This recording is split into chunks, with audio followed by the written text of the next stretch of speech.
Tonight, epic battle looms in the Supreme Court as the PDP presidential candidate Atiku Abubakar vows not to back down in the pursuit of his allegation of certificate forgery against the president.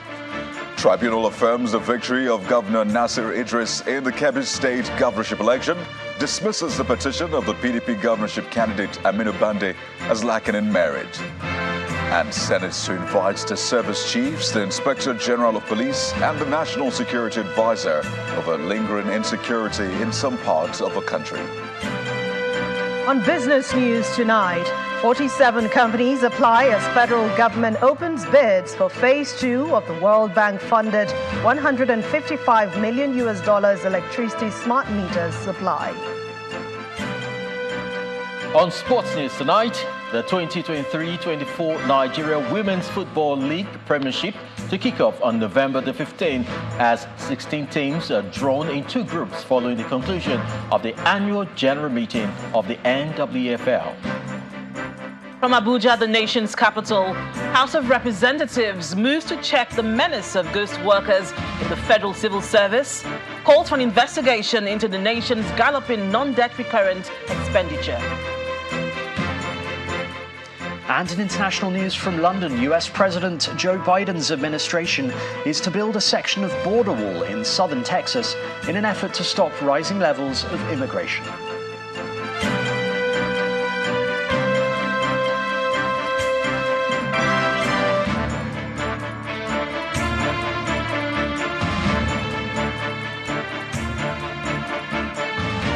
Nigerians may expect some drama in the coming days as a legal battle on the outcome of the 2023 presidential election shifts to the Supreme Court. Well, this comes as the presidential candidate of the People's Democratic Party, PDP, Mr. Atiku Abubakar, today vowed not to back down from the ongoing tussle with President Bola Tinubu, whom he accuses of certificate forgery. The former vice president told journalists at a news conference in Abuja today that he will only stop the legal battle after the Supreme Court delivers its verdict, saying his quest is not personal, but that due process must prevail.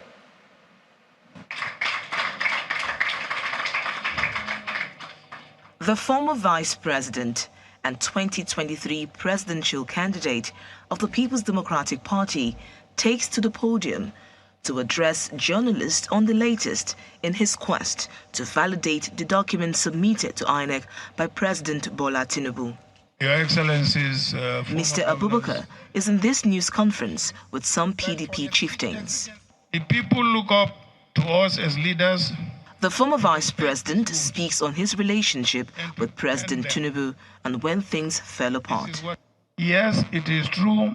In 2007, we came together to form AC.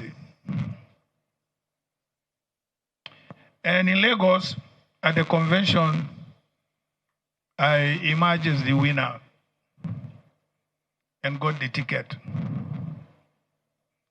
After I got the ticket, he sent about 5 or 6 senior partymen, some of them are here. And they met me and said to me that Bola wanted to be my running mate. I said, gentlemen, what would be your reaction to have a Muslim ticket? All of them said, we totally object to it. I said, then why didn't you tell him when he was giving you the message that, look, Mr. Tinubu, the message you are giving us, we don't seem to agree with you. Why are you coming then to me? And that was the end of the political relationship. He broke away, went and supported Umaru Yar'Adua. Mr. Abubakar also underscores his determination to confirm the authenticity of the certificates of President Tinubu. We undertook this journey at great cost and for important reasons. The ground rules for legitimate governance in our country need to be upheld. I will only drop the fight when the court rules. If the court rules that I am right, fine. If the court rules that he is right, so that's the end of the fight. Meanwhile, counsel to the former vice president highlights the party's findings from the documents received from the Chicago State University. On the certificates issued or released by Chicago State University to the lawyers of Alhaji Atiku Abubakar, these are the documents. One, that Bola Ahmed Tinubu forged the certificate he presented to INEC. That's one. Two, that the qualifying certificate from Southwest College to Chicago State University bears a female, indicating that that document does not belong to Bola Ahmed Tinubu. Three, the Chicago State University admission application form has a claim that Bola Ahmed Tinubu attended Government College, Lagos, and graduated in 1970, when indeed the school was established in 1974. The PDP 2023 presidential candidate is challenging the election of President Tinubu at the Supreme Court. He hopes to use his latest findings to make a case at the Apex Court. Meanwhile, the president's legal team has been responding to the allegation of certificate forgery against him. Well, one of the lawyers, Mr. Wale Afolabi, says that there are no basis for the allegations that the forged certificate, or that the president forged the certificate issued by the Chicago State University. According to Mr. Afolabi, the female gender indicated on the certificate was an error by the university, which they owned up to. He was a guest on our political program, Politics Today. The claim was that President Bola Tinubu did not attend Chicago State University. And then, of course, we met them, and we got an affidavit from Mr. Caleb Westberg, who was deposed as a witness. The affidavit simply stated, in effect, that he not only attended the school, but that he graduated from the school. And we also got an affidavit from Mr. Olajide Adeniji, who came forward to say that they were in school at the same time, and he contested in an election for the presidency of their student society, and that President Bola Tinubu won. And this was confirmed at the deposition by Mr. Westerberg. Now, when they were met on this, then they pivoted. They now went to, the certificate that he presented to INEC was forged. And then again, the school simply stated in the deposition that we don't have a copy of the certificate that was presented to INEC.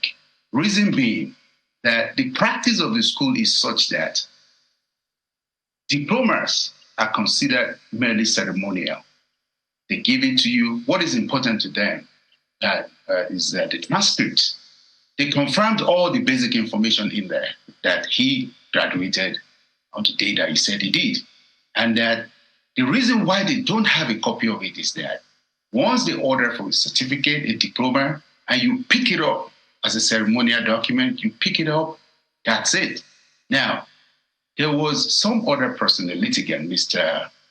Enaho Hiba, who requested for a copy of the president's certificate, and the university gave him a copy of the certificate with a different date. It was produced at a different date. And the question was asked, how come you had that? And the university, Mr. Westberg, eloquently stated that the reason for it was that Mr. Tinubu, President Tinubu, ordered for another certificate, but he had not picked it up. And that was why they still had it in their possession. Well, back home in Nigerian courts, the Kebbi State Governorship Election Petition Tribunal sitting in Birnin Kebbi, the state capital, has affirmed the election of Governor Nasir Idris of the All Progressives Congress, APC. The tribunal's three-member panel also dismissed the certificate forgery allegation leveled against the deputy governor, Umar Abubakar, by the People's Democratic Party, PDP, and its candidate, retired Major General Aminu Bande. They noted that the subpoenaed witnesses and the documents tendered by the PDP and its candidate were not basic requirements for contest for the position of governor and deputy governor, according to the Electoral Act 2022. The chairman of the panel, Justice Ofem, who read the unanimous judgment for about 3 hours, held that they also failed to prove beyond reasonable doubt that the deputy governor of the state forged his certificate. In another legal matter, the Supreme Court has fixed December the 15th to deliver judgment on an appeal seeking to compel the federal government to release the leader of the proscribed indigenous people of Biafra, Nnamdi Kanu, from detention. A 5-member panel led by Justice Kudirat Kekereekun fixed the date after the counsel for both the federal government and Mr. Kanu adopted their final briefs of argument. Staying in the courts, the scheduled arraignment of businessman Chief Cletus Ibeto alongside his company, Ibeto Energy Development Company, before the Lagos State High Court Ikeja was stalled today owing to their absence in court. Chief Ibeto and his company are facing a 10-count charge bordering on allegations of obtaining by false pretense, fraudulent conversion of property, criminal breach of trust, forgery and deception brought against them by the EFCC. Also included in the charge was another company linked to Chief Ibeto, Odo Holdings Limited. At the proceedings today, Senior Advocate of Nigeria, Rotimi Jacob, announced appearance for the EFCC, while another Senior Advocate, Onyechi Ikpeazu, represented the defendants who were all absent. Dr. Ikpeazu reminded the court that the defendant was ill, and this was the reason for his absence at the last sitting of the court. He also told the court that the defense team was considering a plea bargain with the prosecution and the process was ongoing. He then asked for a short adjournment to enable them conclude. Following the agreement of all parties, the court further adjourned the case till November the 3rd for the arraignment of the defendants.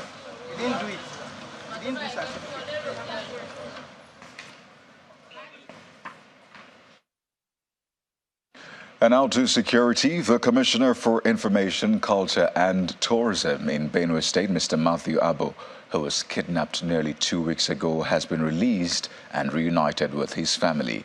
His release was confirmed in a statement by the Chief Press Secretary to the State Governor, Tersu Kula, who explained that no ransom was paid to secure his release. According to him, Mr. Abo's release was the result of intense pressure on the criminal gang by security operatives who were acting on the directives of Governor Hyacinth Alia to ensure Mr. Abo's release. However, the former chairman of Ukum local government area, Mr. Washima Eruka, is still being held hostage, along with his cousin, who allegedly went to negotiate his release. And in part two, after the break, Governor Dauda Lawal of Zamfara State gives assurance of efforts to rescue the remaining students of the Federal University Gusau who are still in bandits' captivity. Well, that's in a moment. Just stay with us.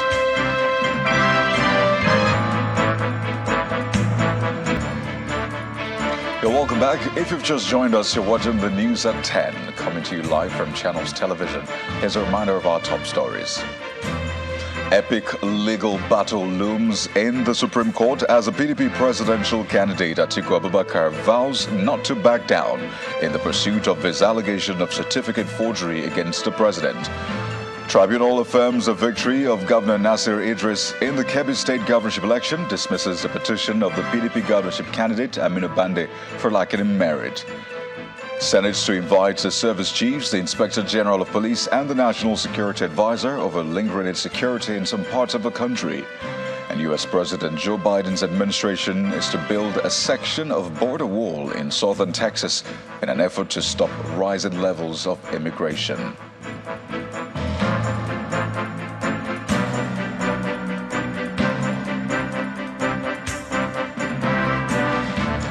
Now to the National Assembly, where the Senate has resolved to invite the service chiefs, the Inspector General of Police and the National Security Advisor to discuss the prevailing insecurity in the country.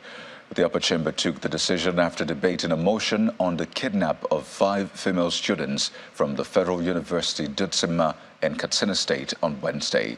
They're also asking the military to conduct special operations to dislodge bandits in the northwest and other parts of the country. Our National Assembly correspondent, Linda Akiwe, reports. Several committee meetings slated for this afternoon. Insecurity in the country weighs heavily on the minds of some of these lawmakers and forms a huge part of discussions during Thursday's plenary session, the last for the week. The senators ponder on the kidnap of 5 female students from the Federal University Dutsima in Katsina State on Wednesday, as well as other terrorist attacks in other parts of the country. Worried that these kidnap incidents have thrown the university and academic communities into a panic mood. Aware that 8 core members have been kidnapped by suspected terrorists on their way to camp in Zamfara State on Monday. Legislators suggest several solutions to deal with this multi-headed problem, from rejigging the country's security architecture to amending the constitution to create state police. I want us to be practical to an extent, Mr. President. This Senate should declare a state of emergency within ourselves. The 109 senators should go to their senatorial district. Meet with these people because there is nothing we are saying that is out of place. At some point in the life of the 9th Senate or 8th Senate, we pass a bill that is about the community policing. Since that bill has been passed into law, I don't know, and I cannot refer to any area that can say, yes, community policing is happening in my area. Sir, we need to get these governors involved. And these governors will not fund federal police. Rather than they will just be giving peanuts. But that will bring about state policing because they will be responsible for the funding. I believe that the security situation now requires a different approach because we have done the same thing over the years and the result has not been anything to be quite successful. After the debate, the Senate resolved to invite the service chiefs to discuss the insecurity in the country and find solutions to the problem. The Senate is also asking the federal government to address the manpower deficit in the armed forces and police. Linda Akibe, Channels Television News. Meanwhile, Governor Dauda Lawal of Zamfara State has assured students of the Federal University Gusau that the security agencies are making frantic efforts to rescue the remaining students who were abducted from the institution. He also promised to provide adequate security in the university community to make it safe for them to go about their academic activities without fear. The governor gave the assurance while in an assessment of the security situation within the university and its environment. Over 30 persons, most of them female students, were kidnapped about 2 weeks ago, while a fraction of them have been rescued. In terms of how we're going to rescue these people, and we are still on it. And now that I'm back, I had to come here to meet with the Vice Chancellor and the university community to really understand what transpired. And I was fully briefed by the Vice Chancellor, and therefore the process is ongoing. Well, it's an unfortunate incident that took place. Every meaningful Nigerian will not be happy with what happened. So we have to continue to engage the parents and consult them as well as ensuring them that we will do our best to make sure we rescue the students. What I can tell you, I may not be able to give you all the details of the security reports. However, as responsible government, we are doing everything humanly possible to make sure we protect life and property of our people. Well, for more stories on the news at 10, Linda Akibe is here from our Abuja studios. Good evening, Linda. It's over to you now. Good evening, Coyote. Good to see you. And let's return to the National Assembly. And this time, the House of Representatives is calling on the federal government to urgently investigate the nation's galloping non-debt recurrent expenditure. This follows the consideration of a motion by Honorable Ademori Kuye urging the federal government to carry out a forensic audit to address the problem of ghost workers. Meanwhile, the House of Representatives is calling for the immortalization of the designer of Nigeria's national flag, Pa Taiwo Akinkumi, who died on August 29, 2023 at the age of 87. Our National Assembly correspondent, Terry Kumi, has details. During Thursday's plenary, while looking ahead to the 2024 budget presentation by the president, the country's recurrent expenditure, which always far outweighs the capital expenditure, catches the attention of the lower chamber. A lawmaker, through a motion, draws attention to the issue of ghost workers in the civil service, which he believes is responsible for the high recurrent expenditure of the country's budget.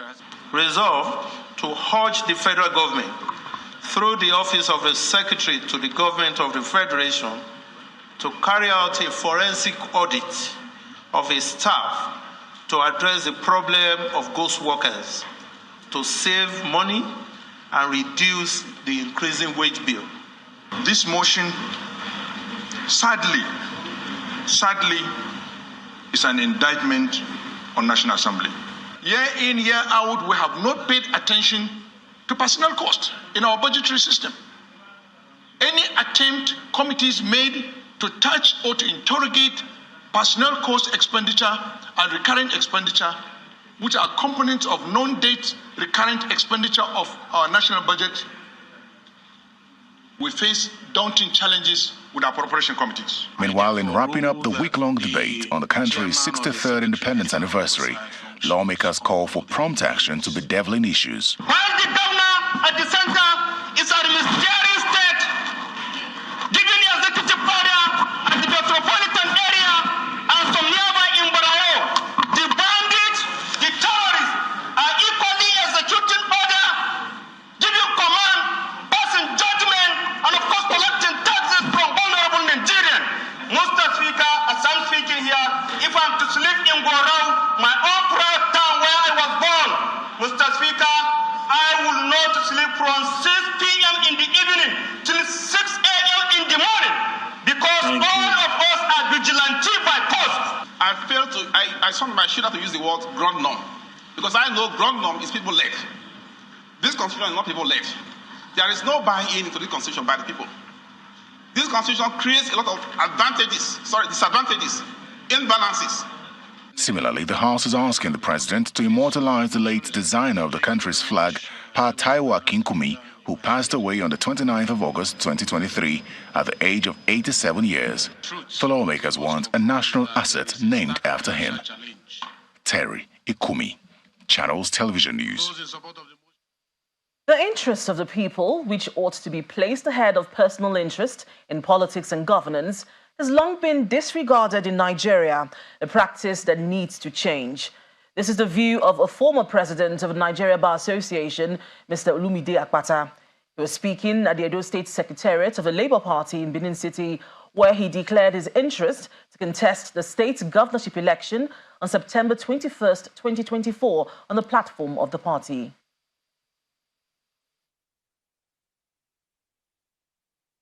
My interest is for the people of Oyo State. And what I find in politics and governance in Nigeria today is that the people have been taken out of the equation. Nobody seems to care about the people. And when I looked around, the only political party that I found to be people-centric, people-oriented, to be interested in the lot of our people is the Labour Party of Nigeria. And it is therefore fitting and opposite that it is with this party that I have come to pitch my tent. And it is on the platform of this party that I would like to run for governor of Oyo State. And as Mr. Chairman has already informed you, he has indicated to me that this ambition, this aspiration is welcome to the party. And for that I am most grateful. And I have promised him that in the event that the party does decide to accord me with the status that I so seek, I will be sure to fly the flag of the party high and to ensure that Labour Party continues to triumph. The people are with Labour. Labour is with the people. And together, Labour Party will do well.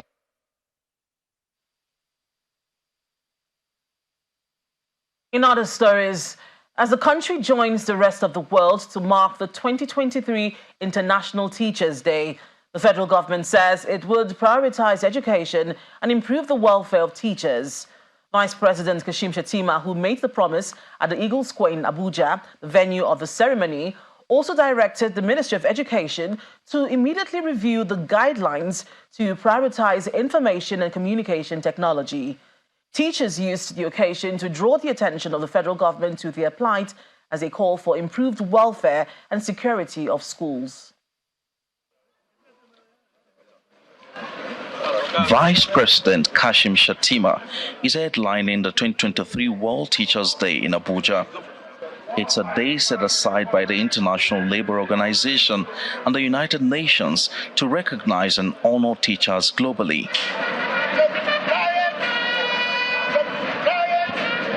The colorful parade by teachers is a significant part of the celebration.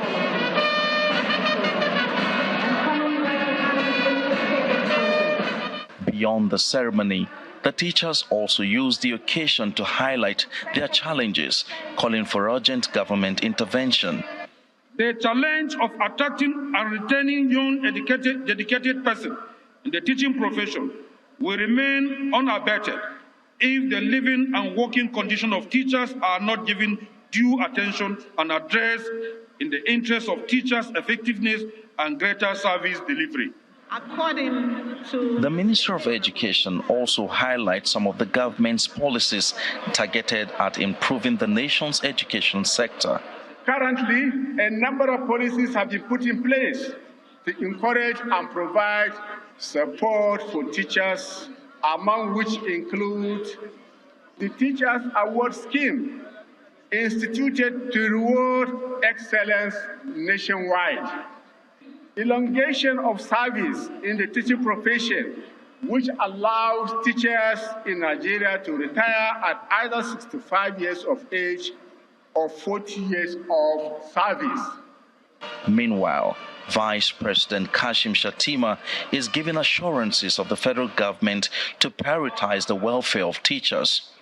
Our teachers deserve to be treated with the respect and dignity they deserve. It is my promise that we will work tirelessly to build a society where the teachers' rewards begins to manifest here on earth, not just in the hereafter. The highlight of the ceremony is the recognition and presentation of awards to schools and teachers who have distinguished themselves in the profession.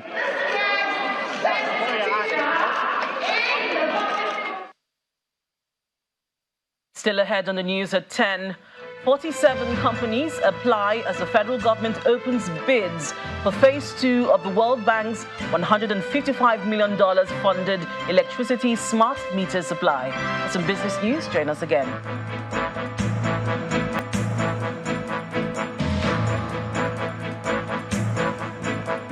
You're welcome back to the news at 10, live from Abuja. To infrastructure development in IMO State, where Governor Hope Uzodinma has inaugurated a 20-bed hospital, a magistrate court, high court and customary court complexes, all in Omuma community, Oru East local government area of the state. According to the governor, his administration will continue to initiate projects and policies which will have direct impact on the lives and well-being of people of the state. It's another milestone for the Uzodinma-led administration in Imo State, as this 20-bed general hospital is completed and ready to be commissioned and handed over to the Catholic Church to manage.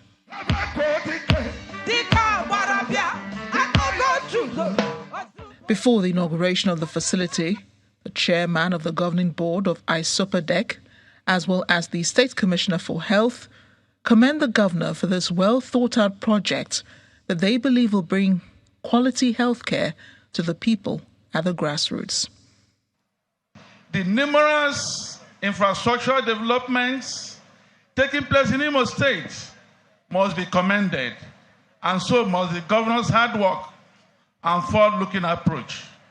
We have indeed seen indigent people today, and bringing this ultramodern hospital to this place The governor in his address says as an oil-producing local government area, the construction of the hospital in Omumma was made possible as a result of the payment of the 13% oil derivation fund. For 1999 to 2023, the constitutional provision of 13% derivation, we have nothing to show for it. So when I became the governor, by January 15, 2020, I vowed that this narrative must change. I want to commission this health facility, which has been built by government of IMO State, in the name of the Father, and of the Son, and of the Holy Spirit.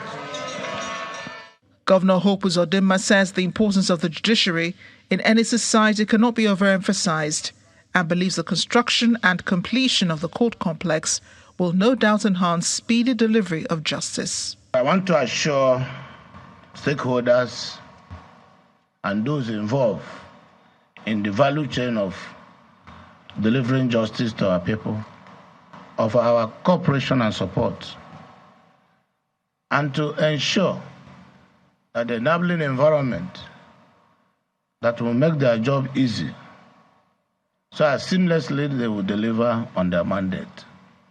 For justice delivery to the good people of IMO State. At the end of the exercise, the governor advises residents of the community to take ownership of the projects and ensure they are used for the purpose for which they were constructed. That's all from Abuja. Back to Kayode for the rest of the news. Well, thank you, Linda. More stories now. The senior coordinator for Atlantic Cooperation Initiative of the U.S. Department of State, Ambassador Jesse Lappin, has lauded the management of MRS Best of Holdings for its huge factory investment and global service delivery. Ambassador Lappin stated this when she paid a courtesy visit to MRS Best of Holdings plant located at the heart of the Tinkan Island port, Apapa, Lagos. The visit follows the launch of the Partnership for Atlantic Cooperation, which is a new multilateral forum that brings together coastal Atlantic countries across Africa, Europe, North America, South America, and the Caribbean. The U.S. envoy was received and led through the tour by the chairman of MRS Best of Holdings, Sayu Dandata.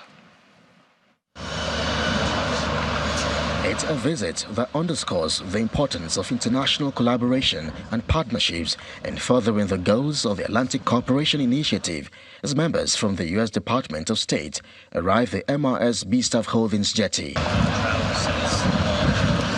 The delegation is received and welcomed by the chairman of MRS B-Staff Holdings, Alhaji Sayu Idris Dantata. The chairman takes the visiting team on a tour of the company's top-notch facility, which has been massively expanded and upgraded. After touring the multi-layered terminal, Ambassador Lappin commends MRS partnership with global companies, adding that she eagerly anticipates finding ways to facilitate partnerships and collaborative efforts between the two countries. My impression is really positive. What's happening here is very exciting. There's a lot of energy and enthusiasm, and we're very much looking forward to figuring out how we can join in and partner. On his part, chairman of MRS Holdings, while expressing gratitude for the continued support and encouragement from the U.S., explains that the company's fully integrated residential platform is dedicated to delivering and operating premium, multi-family and build-to-rent assets in key metropolitan markets across the U.S. and Europe. He also emphasizes the company's mantra to make luxury, quality and durable products. It's very encouraging. This is the second ambassador that I've been here from the beginning, and we can see that they still have the appetite to make sure that we succeed for the last 6-7 years. And you've actually visited the factory with us, and you see what we have done for the country. It's a country that with the seriousness we can actually take the country to a much brighter future. So that's, I mean, the factory speaks for itself. And the product you see in the market, I can tell you the quality that is out there for people to buy and use. MRS Holdings is an African conglomerate in diverse activities focused on capturing the entire value chain in oil trading, shipping, storage, distribution and retailing. The holdings also creates labels used in many fields like home care, packing for chemicals, pesticides, lubricants, grease drum, PET and HDP bottles, as well as a modern tech approach for infrastructure construction. Well, we have more business news on the news at 10. Well, here's Anne Nwawadu.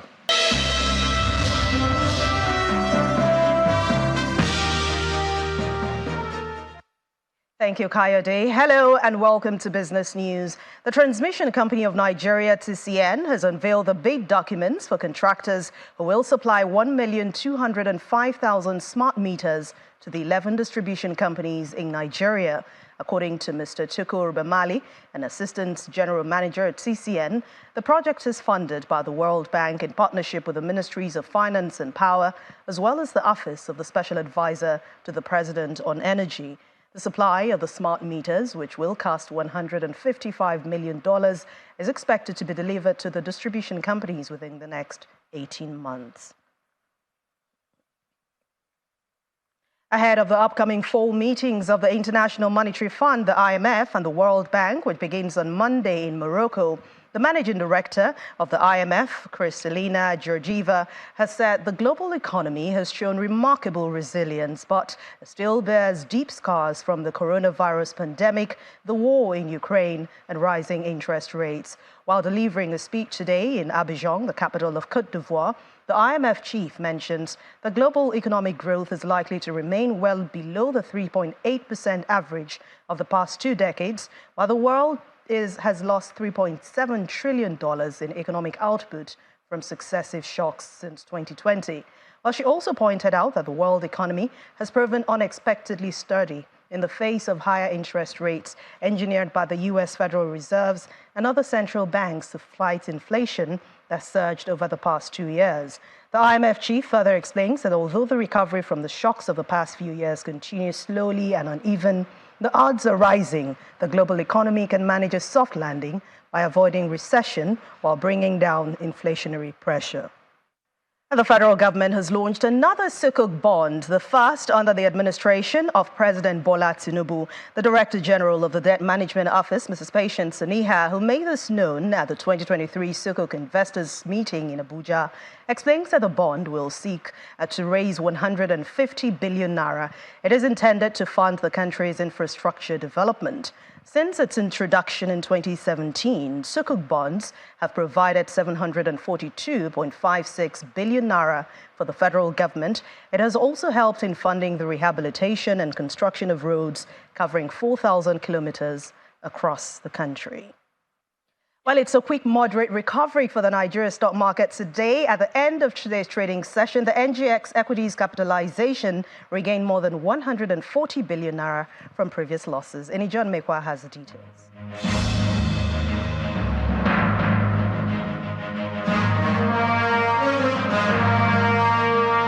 Thank you so much, Anne. Welcome to the Stock Market Report. Well, the positive market breadth, which started on Wednesday, continues till Thursday.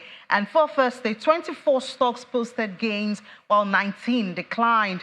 But the all-share index recovered at 0.13%. And then we're still at 66,570.19. The market cap still, staying around 36 trillion naira right there, 36.526 trillion naira. A little bit of bargain hunting on the banking stocks led to its recovery. That's why we have banking 0.44% in the green. And then oil and gas, well, kind of dull these days, but thank God for O&O. That's why it's positively unchanged at the close of trade today. Dangote Sugar and NASCON had some movement right there, and so we see consumer goods in the green. Now, looking at the top trades for today, Nemeth leads that, moving almost a billion naira around in the market, 985 million naira. Well, kudos to investors in that. O&O, we told you about that before that movement. Had 771, and Universal Insurance, 11 million around the market. So the summary of all of this is that the bull is back.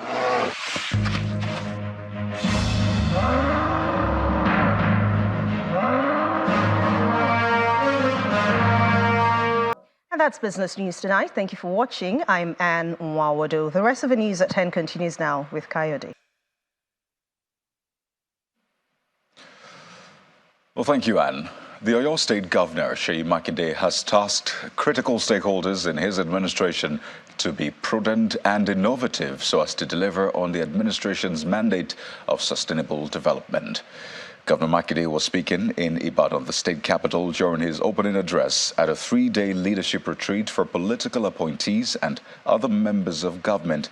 And he noted that synergy across ministries, departments, and agencies of government is the only way to implement impactful policies and programs. The International Institute of Tropical Agriculture, IITA Ibadan, is the venue of the Omituntun 2.0 leadership retreat for the appointees of the Oyo State government. With the theme, Adaptive Leadership Strategies in an Uncertain Time, this retreat is a follow-up to the one held at the beginning of Governor Seyi Makinde's first term, and the aim is to equip the appointees with the necessary skills needed for them to succeed in the task of delivering good governance to residents of Oyo State. In his opening remarks, Governor Makinde outlines the aims and objectives of the Sustainable Development Agenda with the code name Omituntun 2.0. Read the Oyo State Roadmap for Sustainable Development 2023 to 2027 and identify what role you have to play in ensuring the delivery of the promises. Governor Makinde also tasks the appointees to develop strategies that will facilitate the implementation of the Oyo State Roadmap for 2023 to 2027. We will continuously maintain a reasonable fee system and ensure occasional reviews that will keep tertiary education accessible. So I expect to receive a strategic implementation plan based on the simplified implementation plan template. Some of the participants share their thoughts on the importance of the training. If you don't have an architectural design for a house and you are building a house, you are just wasting your time. So what this retreat is going to do is to provide the architectural design for the house that we want to continue to build for Oyo State. I see myself already in tune with the qualities listed, and it has afforded me the opportunity to network as well. For the Secretary to the State Government, Professor Olanike Adeyemo, the retreat is strategic, stating that its objective is to ensure that all appointees work together to achieve the mission and vision of the administration. And outside the country, at least 51 people have been killed in Russian airstrikes in northeastern Ukraine. The attack happened in the village of Roza near Kupiansk in the Kharkiv region. Among the dead was a 6-year-old boy. Here's Simon Pusey with more international news in Around the World in 5. Good evening and welcome to the channel's studios here in London with your international news around the world in 5. US President Joe Biden's administration is to build a section of border wall in southern Texas in an effort to stop rising levels of immigration. Here, migrants, mostly from Venezuela, boarding La Bestia, a regular cargo train crossing Mexico from north to south to travel to the US border. Around 20 miles will be built in Starr County along its border with Mexico, where officials report high numbers of crossings. Building a border wall was a signature policy of Donald Trump as president and fiercely opposed by Democrats. In 2020, Mr. Biden promised he would not build another foot of wall if elected. The State Security Service of Azerbaijan has released footage of the arrest of the former head of Armenian separatists in Qarabag. Araik Harutyunyan was filmed being escorted in handcuffs by men in military uniform. He was charged with unleashing a war of aggression and terrorism. In October 2020, Harutyunyan was arrested in absentia and put on the international wanted list by Azerbaijan. Thai police have arrested 4 people suspected of selling a modified gun to the 14-year-old boy who shot 2 people dead.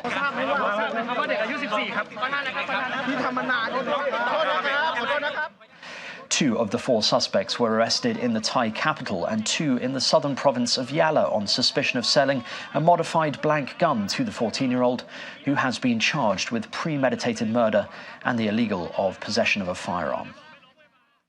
Ukrainian President Volodymyr Zelensky says the main task at meetings during the European Political Community Summit was to preserve unity in Europe. Zelensky is in the Spanish city of Granada for a forum to discuss cooperation among more than 40 countries established after Russia's invasion. The European leaders gathering in the Spanish city are expected to assure Zelensky of long-term support after US President Joe Biden voiced fears that Republican infighting in Congress could hurt American policy on continuing aid to Kyiv. It's something European Commission President Ursula von der Leyen said wouldn't be a significant issue. We're working on a package of 50 billion euros for Ukraine for the years 24 to 27. This is very important because Ukraine needs predictability and reliability in the direct budget support. As far as I oversee the situation in the United States, I'm very confident of support for Ukraine from the United States. What the United States is working on is the timing. The Ugandan opposition leader Bobi Wine says he was grabbed and put under house arrest on his return from abroad.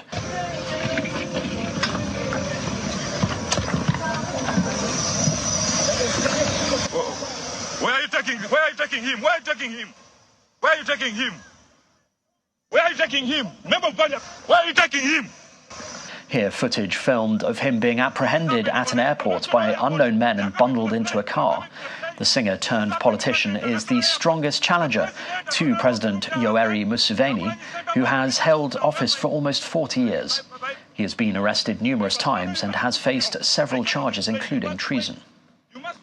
At least 14 people have been killed and 102 are missing after heavy rains caused a Himalayan glacial lake in northeast India to burst its banks.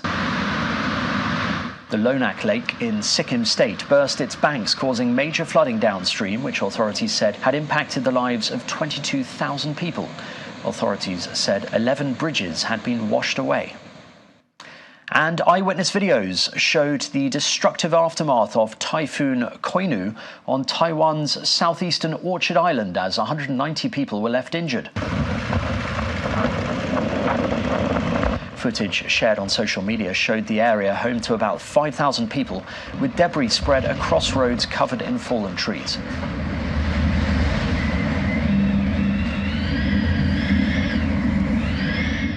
Lashing rains and strong winds across swathes of the nation's south also forced millions of people to miss work and school. And that's your international news around the world in 5. Now back to the channel's studios in Lagos.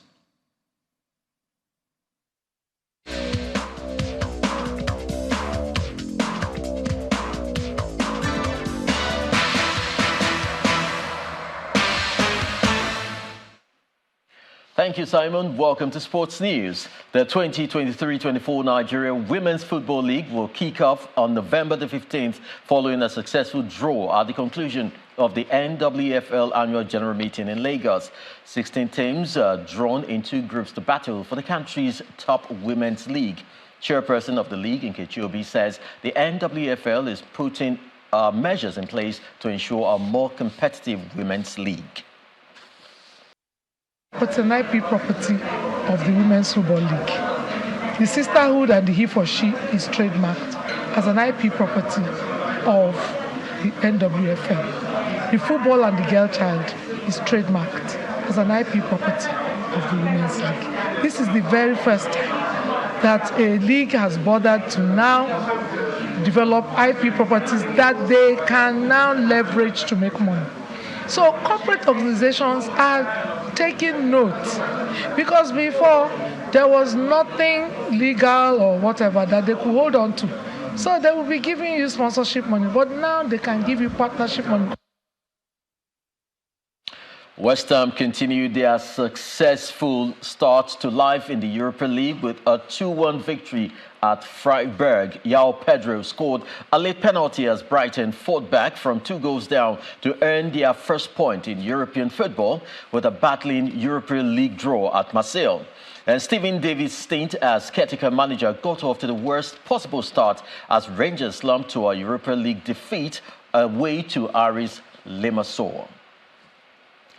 When Argentina have called up Lionel Messi for their upcoming South American World Cup qualifiers against Paraguay on October the 12th, despite being on the injured list at his club Inter Miami. Messi missed Inter's 4-1 defeat to Chicago on Wednesday. As he continues to struggle with fitness, he has played just 37 minutes for the club since September the 3rd. Aryna Sabalenka says she channeled her frustration into ensuring she reached the China Open quarterfinals after the world #1 progressed despite an error-strewn second set against unseeded Jasmine Paolini in Beijing earlier today. Sabalenka eventually beat the Italian 6-4, 7-6 to set up a tie with 5th-ranked Elena Rybakina in the next round on Friday. That's it on sports. It's back to you, Kennedy.